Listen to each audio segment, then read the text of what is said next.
ഞാനും സഹയാത്രികരും ആവേശത്തോടെ നിൽക്കുന്ന ചെറുതുറമുഖം.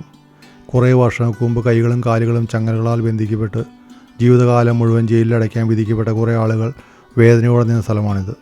കൊടും കുറ്റവാളികളെ കൊണ്ടുപോയി പാർപ്പിച്ചിരുന്ന കടലിന് നടുവിലുള്ള അൽക്കട്രാസ് എന്ന പ്രശ്നമാണ് നമ്മൾ ഇന്ന് സന്ദർശിക്കുന്നത്. അൽക്കട്രാസിന് ചുറ്റി തണുത്തുറഞ്ഞ വെള്ളമുള്ള പസഫിക് ഓഷനാണ്. അതിനാൽ അൽക്കട്രാസിൽ നിന്നും ആർക്കും രക്ഷപ്പെടാൻ സാധിക്കില്ല. ആരെങ്കിലും അങ്ങനെ നീന്തി രക്ഷപ്പെടാൻ ശ്രമിച്ചാൽ മരവിച്ച് വെള്ളത്തിൽ മുങ്ങി മരിക്കും. വെള്ളത്തിൽ ധാരാളം ഷാർക്കുള്ളതായും പറയപ്പെടുന്നു. പെലിക്കൻസ് അല്ലെങ്കിൽ ഞാറപ്പക്ഷി എന്ന അർത്ഥം വരുന്ന സ്പാനിഷ് വാക്കാണ് അൽക്കട്രാസ്. പെലിക്കനുകളുടെ ആവാസ കേന്ദ്രമായിരുന്നു ഈ ദ്വീപ്. അതുകൊണ്ടാണ് സ്പാനിഷിൽ അൽക്കട്രാസ് എന്ന ഈ ദ്വീപിനെ വിളിച്ചത്. നമ്മളാ കാണുന്ന അമ്പരച്ചുംബികളായ ബിൽഡിങ്ങുള്ള സിറ്റി സാൻ ഫ്രാൻസിസ്കോയാണ്. ഒരു വലിയ യാത്രക്കപ്പൽ യാത്ര പുറപ്പെടാൻ തയ്യാറായി കിടക്കുന്നുണ്ടോ? ആ കാണുന്നതാണ് ഒക്കലാൻഡ് ബേ ബ്രിഡ്ജ്. ആ പാലത്തിന് അങ്ങേ സൈഡാണ് ഒക്കലാൻഡ്. എന്തൊരു മനോഹരമായ കാഴ്ചയതല്ലേ. നമ്മൾ സഞ്ചരിക്കുന്ന ഈ ചെറുകപ്പൽ നിറയെ ആളുകളാണ്. അവർ അമേരിക്കയിൽ നിന്നുള്ളവരും യൂറോപ്പിൽ നിന്ന് വന്നിരിക്കുന്നവരും ഒക്കെയാണ്. ഏകദേശം അരമണിക്കൂർ ഇടവിട്ട് അൽക്കട്രാസിലേക്ക് ഷിപ്പ് സർവീസുണ്ട്. ഏകദേശം ഇതുപോലെ തന്നെ നിറഞ്ഞ ഷിപ്പുകളാണെല്ലാം. എന്ത് മനോഹരമല്ലേ ഷിപ്പിൻ്റെ പുറകിൽ ഇങ്ങനെ വെള്ളം പതിഞ്ഞു പോകണ കാണാൻ. മനോഹരമായൊരു കാഴ്ച. കാണുമ്പോഴേ ഭംഗിയുള്ളൂ കേട്ടോ. ഐസ് പോലെ തണുത്തുറഞ്ഞ ജലമാണ്. അപകടകാരികളായ ധാരാളം ഷാർക്കുകളുടെ ആവാസ കേന്ദ്രമാണത്. നമ്മുടെ ഈ ഷിപ്പിൽ ധാരാളം ആഹാരം ലഭ്യമാണ്. വേണ്ടവർക്ക് പൈസ കൊടുത്ത് വാങ്ങിക്കാം.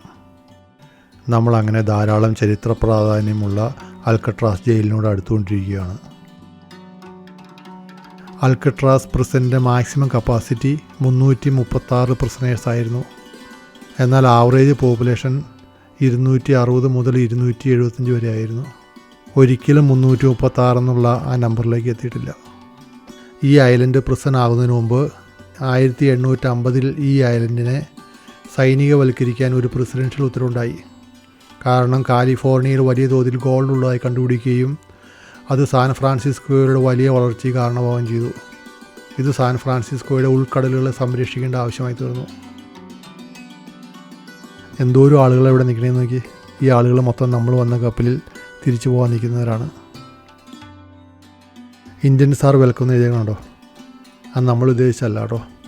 അമേരിക്കയിലെ ഒറിജിനൽ ആളുകളെന്ന് പറഞ്ഞാൽ അവർ അമേരിക്കൻ ഇന്ത്യൻസ് ആയിരുന്നു. നേറ്റീവ് അമേരിക്കൻസ് അൽക്കട്രാസ് അവിടെയാണെന്ന് അവകാശപ്പെടുകയും വലിയ സമരങ്ങൾ ചെയ്യുകയും ചെയ്തു. തുടക്കത്തിൽ ഈ സമരത്തിന് വലിയ ജനപിന്തുണ ലഭിച്ചു. എന്നിരുന്നാലും വളരെ ചെറിയൊരു ഗ്രൂപ്പായ അമേരിക്കൻ ഇന്ത്യൻസിന് അത് തുടർന്നു കൊണ്ടുപോകാൻ സാധിച്ചില്ല. 1971 അമേരിക്കൻ ഇന്ത്യൻസിനെ ഐലൻഡിൽ നിന്നും പുറത്താക്കി. ഈ കാണുന്നതാണ് സാലിപ്പോർട്ട് ഗേറ്റ് ഹൗസ്. ഇവിടെയാണ് മുകളിലേക്ക് പോകുന്ന ആളുകളെയും വാഹനങ്ങളെയും എല്ലാം നിയന്ത്രിച്ചിരുന്നത്. ഇവിടെ ഒരു ട്രക്ക് പാർക്ക് ചെയ്തിട്ടുണ്ട് കേട്ടോ. ചിലപ്പോൾ ഇത് അന്നത്തെ ഗാർഡുകൾ ഉപയോഗിച്ചിരുന്ന ട്രക്കായിരിക്കാം. ഇത് കണ്ടോ, കാലപ്പഴക്കം കൊണ്ട് മേൽക്കൂരെല്ലാം ദ്രവിച്ചു പോയൊരു ബിൽഡിങ്. നമ്മൾ ടൂറിസ്റ്റുകൾ സന്തോഷത്തോടെ ഇതെല്ലാം കണ്ട് ആസ്വദിക്കുമ്പോൾ ഒരു കാലത്ത് വേദനയുടെയും വിരഹത്തിൻ്റെയും കണ്ണീരിൻ്റെയും നിലവിളിയുടെയും ഒക്കെ പാപഭാരം ഏറ്റുവാങ്ങിയ ഒരു പ്രദേശമാണിത്. ഈ കാണുന്നത് ഒരു മിലിറ്ററി ചാപ്പലാണ്. ബാച്ചിലർ ക്വാർട്ടേഴ്സ് എന്നാണ് അറിയപ്പെടുന്നത്. ഈ ഐലൻഡിൻ്റെ ഏറ്റവും മുകളിലാണ് മെയിൻ പ്രിസൺ.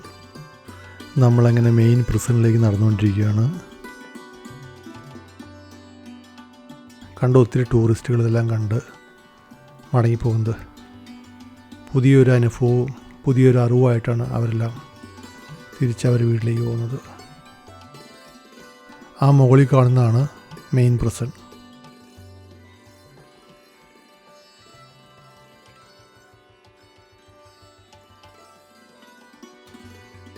ഈ കാണുന്ന വാട്ടർ ടാങ്കാണ് ജയിലിലേക്ക് ആവശ്യമായ വാട്ടർ സപ്ലൈക്കായി ഉപയോഗിച്ചിരുന്നത്.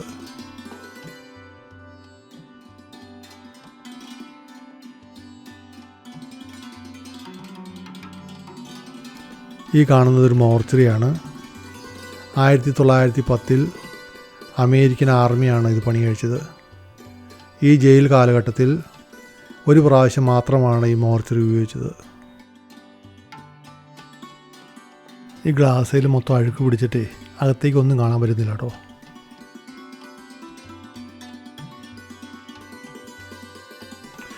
നമ്മളങ്ങനെ അൽക്കട്രാസിൻ്റെ മെയിൻ കവാടത്തിനടുത്തേക്ക് അടുത്തുകൊണ്ടിരിക്കുകയാണ്. ഈ കാണുന്നതാണ് മെയിൻ പ്രിസൻ്റെ എൻട്രൻസ്.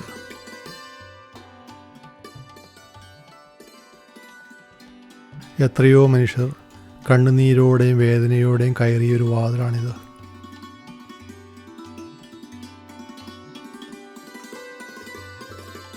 ഫെഡറൽ ജയിലുകളിൽ വെച്ച് ശരിയാക്കാൻ കഴിയാത്ത തടവുകാരെ ശരിയാക്കാൻ വിധം പരമാവധി സുരക്ഷയും കാര്യക്ഷമതയുമുള്ള ഒരു പ്രശ്നമായിരുന്നു ഇത്.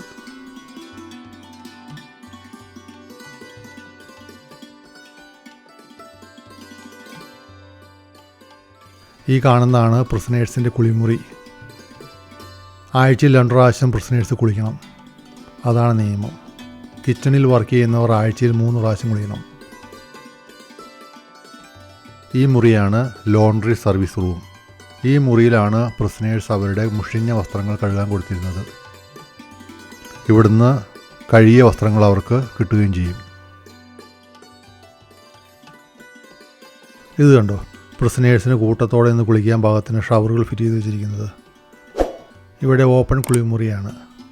ഗാർഡുകൾ പ്രിസനേഴ്സിൻ്റെ പ്രവൃത്തികൾ ഓരോ സമയം നിരീക്ഷിച്ചുകൊണ്ടിരിക്കും. ഇത് സെല്ലിലേക്കുള്ള സ്റ്റെയർ കേസാണ്.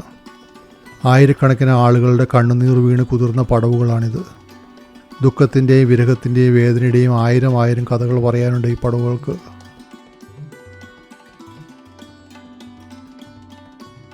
ഈ കൗണ്ടറിൽ എപ്പോഴും ഗാർഡുകളുണ്ടാവും. ഇവിടെ ഇരുന്ന് സെല്ല് എപ്പോഴും നിരീക്ഷിച്ചുകൊണ്ടിരിക്കും. 3 നിലകളായാണ് ജയിൽ നിർമ്മിച്ചിരിക്കുന്നത്.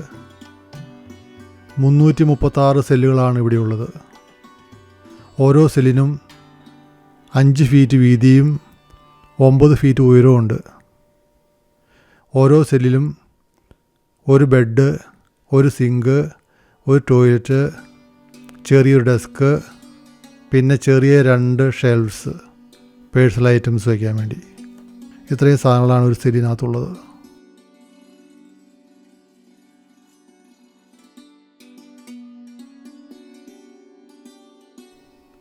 മറ്റു പ്രശ്നങ്ങളിൽ നേരെയാക്കാൻ പറ്റാതിരുന്ന പ്രശ്നേഴ്സിനെ മാത്രമാണ് ഇങ്ങോട്ട് കൊണ്ടുവന്നിരുന്നത്.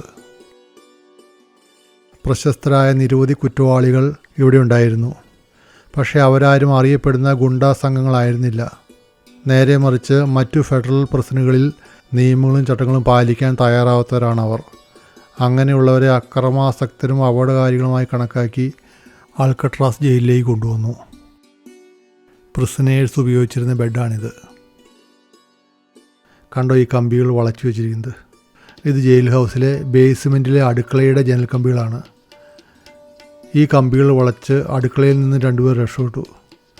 എന്നിട്ട് കടലിൽ നിന്ന് രക്ഷപ്പെടാൻ ശ്രമിച്ചു. അപ്പോൾ അതിയായ തണുപ്പും തിരമാലയും കാരണം അവർ പദ്ധതി ഉപേക്ഷിച്ചു. ഇത് ഇരുട്ടുമുറി ജയിലാണ്. അതിക്രൂരമായ പ്രവൃത്തി ചെയ്യുന്നവരെയാണ് ഇതിലിടുന്നത്. ഓരോ സെല്ലിലും 2 വാതിലുണ്ട്. 2 വാതിലും അടച്ചാൽ പ്രശ്നം പൂർണ്ണമായും ഇരുട്ടിലാകും. ഒരു സിങ്ക്, ഒരു ടോയ്ലറ്റ്, ഒരു മെത്ത, ഇത്രയുമാണ് ഈ മുറിയിലുള്ളത്. 19 ദിവസം വരെയാണ് ഈ സെല്ലിൽ പരമാവധി ഇടുക. ഇനി നമുക്ക് 12-ാം നമ്പർ സെല്ലിൽ കയറി നോക്കാം. ഈ സെല്ലിൻ്റെ ഫ്ലോർ ഇരുമ്പാണെന്നാണ് തോന്നുന്നത്. ആളകത്ത് കയറി കഴിയുമ്പോൾ ആദ്യം അഴി ലോക്ക് ചെയ്യും. അതിനുശേഷം പുറത്തെ ഡോറ് ക്ലോസ് ചെയ്യും. അപ്പോൾ ഈ റൂമിനകത്ത് ഭയങ്കര ഇരുട്ടായിരിക്കും. അകത്തൊരഴി, പിന്നെ പുറത്തിറങ്ങിയൊരു വേറെ ഡോറ്, അങ്ങനെയാണത്. ഇനി നമുക്ക് സെൽ നമ്പർ 11 കയറി നോക്കാം. ധാരാളം മനുഷ്യർ മാനസികമായും ശാരീരികമായും ധാരാളം വേദനകൾ സഹിച്ചൊരു മുറിയാണിത്. അവിടെ എയർ സർക്കുലേഷൻ ആ ഒരു തുള മാത്രമേ ഉള്ളൂ. ഇവിടെ ഒരു ടോയ്ലറ്റ് ഉണ്ട്, വാഷ് ബേസിനുണ്ട്. അത്രമാത്രം ഹീനമായ പ്രവൃത്തികൾ ചെയ്തവരെയാണ് ഈ സെല്ലിടുന്നത്. മാക്സിമം 19 ദിവസം വരെയാണ് ഈ സെല്ലിടുന്നത്. ഇത് ഇവിടുത്തെ ലൈബ്രറിയാണ്. പ്രിസനേഴ്സ് നിർബന്ധമായും ബുക്കുകൾ വായിച്ചിരിക്കണം. അത് അവരുടെ മനസ്സ് ശാന്തമാക്കാനും മനസ്സിന് സന്തോഷം ലഭിക്കുന്നതിനും വേണ്ടിയാണ് ബുക്കുകൾ വായിച്ചത്. ഇതാണ് ജയിലിൻ്റെ കൺട്രോൾ റൂം. 3 ഇഞ്ച് കട്ടിയുള്ള ബുള്ളറ്റ് പ്രൂഫ് വിൻഡോയാണിത്. വെടിയുണ്ട തുളച്ചു കിടക്കാത്ത ഗ്ലാസുകൾ. ഇവിടെ ഗാർഡുകൾ വളരെ അലർട്ടായിട്ടിരിക്കും. ഇവിടെ ഇരുന്നാണ് എൻട്രൻസ് ഡോറുകൾ കൺട്രോൾ ചെയ്യുന്നത്. Tear gas pipe lines control ചെയ്യുന്നതും പിസ്റ്റോൾസ്, റൈഫിൾസ് എല്ലാം സൂക്ഷിക്കുന്നത് ഇവിടെയാണ്. ഇവിടെ വലിയ വിപ്ലവം നടക്കുകയും 2 ഓഫീസേഴ്സ് കൊല്ലപ്പെടുകയും ചെയ്തിട്ടുണ്ട്. ഇതാണ് വാർഡൻസ് ഓഫീസ്. ജോൺസ്റ്റൺ ആണ് അൽക്കട്രാസിലെ ആദ്യത്തെ വാർഡൻ. 1920 മുതൽ 1930 വരെയുള്ള കാലഘട്ടത്തിൽ വ്യാപകമായ കുറ്റകൃത്യങ്ങൾ നടക്കുകയും അതിനെ തടയാനായി ഗവൺമെൻറ് വളരെ ഗൗരവകരമായ തീരുമാനങ്ങൾ എടുക്കുകയും ചെയ്തു. അൽക്കട്രാസിലെ ജീവിത നിലവാരം മറ്റു ജയിലുകളെ അപേക്ഷിച്ച് മികച്ചതാണ്. ഒരു സെല്ലിൽ ഒരാളെ മാത്രമേ ഇടുകയുള്ളൂ. മറ്റു പ്രസന്നുകളെക്കാൾ ജനസംഖ്യ വളരെ കുറവായിരുന്നു ഇവിടെ. അൽക്കട്രാസ് വളരെ സിസ്റ്റമാറ്റിക് ആയൊരു പ്രസനായിരുന്നു. മറ്റ് ജയിലിലെ തടവുകാർ അൽക്കട്രാസിലേക്ക് മാറ്റാൻ ആവശ്യപ്പെട്ടതായും പറയപ്പെടുന്നു. ഇതാണ് ഇവിടുത്തെ ഡൈനിങ് ഹാള്. അമേരിക്കയിലെ ജയിലുകളിൽ ഏറ്റവും നല്ല ഭക്ഷണമുണ്ടായിരുന്നത് അൽക്കട്രാസിലാണെന്ന് പറയപ്പെടുന്നു. ഗാർഡുകൾ കഴിച്ചിരുന്നതും പ്രിസണേഴ്സ് കഴിച്ചിരുന്ന അതേ ആഹാരം തന്നെയാണ്. ജയിൽ പുള്ളികൾക്ക് അവർക്ക് ആവശ്യമുള്ള ആഹാരം എടുക്കാമായിരുന്നു, പക്ഷേ വേസ്റ്റ് ചെയ്യരുത്. അങ്ങനെ ചെയ്താൽ അടുത്ത ഫുഡിൻ്റെ സമയത്ത് അവർക്ക് ഫുഡ് എടുക്കാനുള്ള അവകാശമില്ല. തോക്കേന്ത്യ പോലീസുകാർ ഡൈനിങ് ഹാളിൽ നിലയുറപ്പിച്ചിരുന്നു. ടിയർ ഗ്യാസ് പൈപ്പ് ലൈൻ സീലിംഗിൽ ഇൻസ്റ്റാൾ ചെയ്തിരുന്നു. ട്രബിൾ ഉണ്ടായാൽ ടിയർ ഗ്യാസ് ഓപ്പൺ ചെയ്യാൻ വേണ്ടിയാണിത്. പക്ഷേ ഇതൊരിക്കൽ പോലും ഉപയോഗിക്കേണ്ടി വന്നിട്ടില്ല. ഈ കാണുന്നതാണ് കിച്ചൺ. ഗാർഡുകളുടെ മേൽനോട്ടത്തിൽ ജയിൽ പുള്ളികൾ തന്നെയാണ് ഭക്ഷണം തയ്യാറാക്കിയിരുന്നത്. ഫുഡ് പ്രിപ്പയർ ചെയ്യാൻ ജയിൽ പുള്ളികൾക്ക് പ്രത്യേക പരിശീലനം നൽകിയിരുന്നു. ഒരു ദിവസം 3 നേരമാണ് പ്രിസണേഴ്സിന് ആഹാരം കൊടുത്തിരുന്നത്. ഇത് അൽക്കട്രാസിലെ ഒരു ഷോപ്പാണ്. ഇവിടെ ഒത്തിരി വെറൈറ്റി ഐറ്റംസ് വാങ്ങിക്കാൻ കിട്ടും. എല്ലാ ഐറ്റംസും അൽക്കട്രാസുമായിട്ട് ബന്ധപ്പെട്ടാണ്. ബുക്സ്, CD, അൽക്കട്രാസ് എന്നെഴുതിയ ടീഷർട്ട്, അങ്ങനെ പല ഐറ്റംസും വാങ്ങിക്കാൻ കിട്ടും. ഇതാണ് പ്രിസണേഴ്സ് ബേസ്ബോളും പല ഗെയിമുകളും കളിച്ചിരുന്ന ഗ്രൗണ്ട്. സാറ്റർഡേയും സൺഡേയും ജയിൽ പുള്ളികൾക്ക് ഇവിടെ വരാൻ അനുവാദം ഉണ്ടായിരുന്നു. വളരെ മോശമായി പെരുമാറുന്നവരെ ഗ്രൗണ്ടിൽ വരാൻ അനുവദിച്ചിരുന്നില്ല. ഈ ഗ്രൗണ്ടിൽ നിന്ന് പല പ്രാവശ്യം ആളുകൾ രക്ഷപ്പെടാൻ ശ്രമിച്ചിട്ടുണ്ട്. ഇവിടെ നിന്ന് നോക്കിയാൽ മെയിൻലാൻഡും ഒക്കലാൻഡ് ബ്രിഡ്ജും കാണാൻ പറ്റും. താഴെ കുറേ പക്ഷികളിരിക്കുന്നുണ്ടോ? അതാണ് പെലിക്കൻസ്. പെലിക്കൻസിൻ്റെ സ്പാനിഷ് നെയിമാണ് അൽക്കട്രാസ്. ഇത് ജയിലിൻ്റെ ഇങ്ങേ സൈഡിൽ നിന്നുള്ള വ്യൂ ആട്ടോ. എന്തൊരു മനോഹരമാണ് നോക്കി ഇവിടുന്ന് കാണാൻ. ഈ കാണുന്നത് പസഫിക് ഓഷൻ ആട്ടോ. മനോഹരമായൊരു കാഴ്ച. ഈ കാണുന്നതാണ് ലൈറ്റ് ഹൗസ്. ഇതാണ് പ്രിസൻ്റെ പുറമേ നിന്നുള്ളൊരു ദൃശ്യം. ഇത് അൽക്കട്രാസിൻ്റെ താഴെ ബിൽഡിങ്ങിലുള്ള ഒരു ടണലാണ്. അതുകൊണ്ട് അങ്ങേയറ്റമൊക്കെ പണ്ട് പ്രിസനായിരുന്നു തോന്നുന്നുണ്ട്. ഇപ്പോൾ ഇതൊരു ബുക്ക് സ്റ്റോറായിട്ടാണ് ഉപയോഗിക്കുന്നത്. അൽക്കട്രാസിലെ തടവുകാർക്ക് 4 അവകാശങ്ങളുണ്ടായിരുന്നു: ഭക്ഷണം, വസ്ത്രം, പാർപ്പിടം, വൈദ്യസഹായം, അതുപോലെ കുടുംബാംഗങ്ങൾക്ക് ജയിലിൽ വന്ന് സന്ദർശിക്കാനുള്ള അനുമതി, അതുപോലെ ലൈബ്രറിയിൽ നിന്ന് ബുക്കുകളെടുത്ത് വായിക്കാനും, പെയിൻറ്റിങ്, സംഗീതം, മറ്റു പല ഗെയിമുകളിൽ ഏർപ്പെടാനുള്ള അവസരം ഉണ്ടായിരുന്നു. ആ ടണൽ കടന്നു വന്നത് ഈ ബിൽഡിങ്ങിൻ്റെ അടിയിലാട്ടോ. അൽക്കട്രാസിലെ ഏറ്റവും പ്രശസ്തനായ തടവുകാരൻ അദ്ദേഹത്തിൻ്റെ ജീവിതത്തിൻ്റെ 54 വർഷവും ജയിലുകൾക്കുള്ളിൽ ചിലവഴിച്ചു. അൽക്കട്രാസിലും മറ്റു പല ഫെഡറൽ പ്രിസണുകളുമായാണ് അദ്ദേഹം 54 വർഷം ചിലവഴിച്ചത്. അദ്ദേഹം അൽക്കട്രാസിൽ മാത്രം 17 വർഷം ചിലവഴിച്ചു. 14 രക്ഷപ്പെടൽ ശ്രമങ്ങൾ അൽക്കട്രാസ് ജയിലിൽ നിന്ന് നടത്തിയിട്ടുണ്ട്. 36 പേരാണ് രക്ഷപ്പെടാൻ ശ്രമിച്ചത്. ഇതിൽ 23 പേരെ പിടികൂടി. 6 പേർ രക്ഷപ്പെടുന്നതിനിടയിൽ വെടിയേറ്റ് കൊല്ലപ്പെട്ടു. 2 പേർ കടലിൽ മുങ്ങി വരികയും ചെയ്തു. 5 തടവുകാരെ കാണാതായതായും അവർ മുങ്ങി മരിച്ചതായും പ്രഖ്യാപിക്കുകയും ചെയ്തു. അൽക്കട്രാസിൽ നിന്ന് രക്ഷപ്പെടുന്നതിൽ ആരും വിജയിച്ചിട്ടില്ല.